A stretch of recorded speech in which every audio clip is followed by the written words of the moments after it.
Hello, I'm Karen Gauthier, and welcome to this segment of the 2014-15 Nemertes Enterprise Technology Benchmark Key Findings, featuring Johna Johnson, CEO of Nemertes, and the topic is security and risk management. So what are the most striking findings this year with risk management and security? Well, Karen, there are three. The one that was at the top of my list, frankly, was the role that security professionals are taking as enterprise trusted advisors.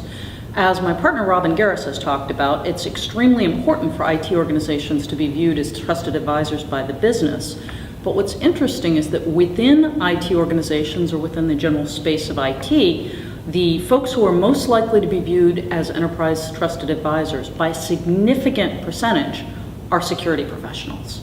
And what that means is that the security folks, more so than anyone else in IT, is playing a role as a trusted advisor. They rate themselves as 9 out of 10, whereas everyone else comes in at just 7.2 out of 10. And so to me, it's a validation of something we suspected, that security is very, very trusted as a component of IT.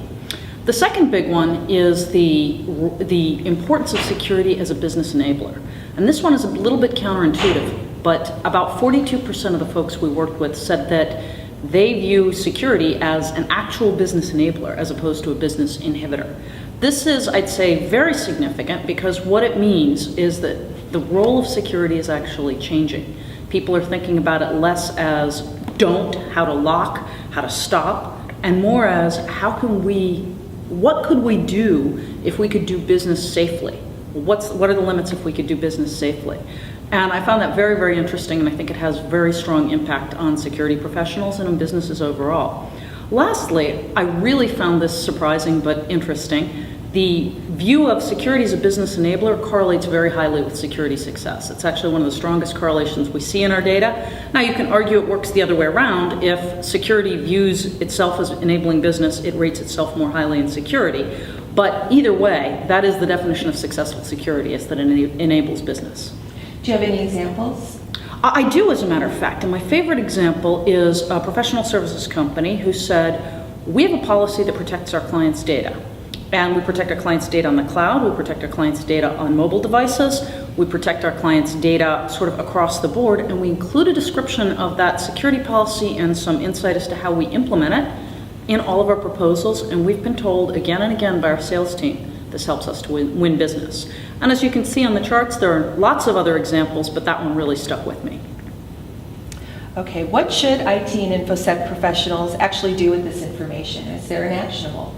There is, as a matter of fact, Karen, and thank you for asking that. There should always be an actionable. The first thing they should start doing in the broader context of risk management is reframe the discussion of the budget and the organization. And what I mean by that is lots of research firms, and ourselves included, used to talk about what is the right percentage of IT budget to be spending on security. You know what? A, there's no right answer, and B, it's the wrong question.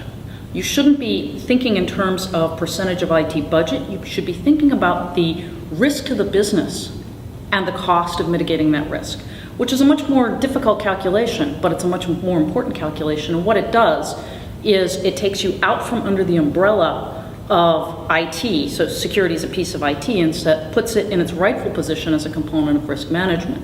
Which brings me to the second piece, which the majority of our customers and clients and the folks that we benchmark are already doing this, but you should have a separate risk management organization, you should be expanding that, and you should have tight integration between InfoSec and risk management.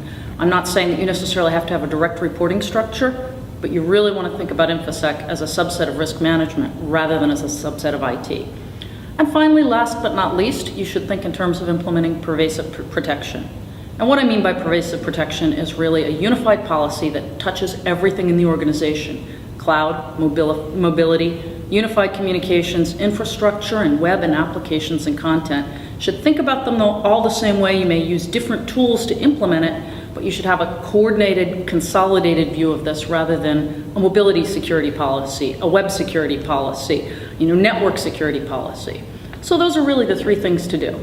Think about reframing your budget, reframing your organization, and implementing pervasive protection.